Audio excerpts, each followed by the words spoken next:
Welcome to our updated guide on how to stop auto-refreshing on Messenger. Follow these steps to take control of your app's background data usage and prevent unwanted refreshing. To begin, disable background data for Messenger to stop it from refreshing in the background. Here's how to do it. 1. Go to Settings on your phone. 2. Tap on Apps and Notifications. 3. Select Messenger from the list of apps. 4. Tap on Data Usage. 5. Disable background data to prevent Messenger from refreshing in the background. Next, force Stop the Messenger app to ensure it is completely closed and not running in the background. Follow these steps. 1. Open Settings and navigate to Apps and Notifications. 2. Select Messenger from the list of apps. 3. Tap on Force Stop to close the app completely.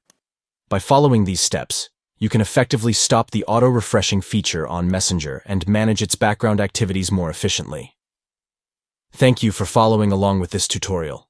We hope these instructions have been helpful in optimizing your Messenger experience.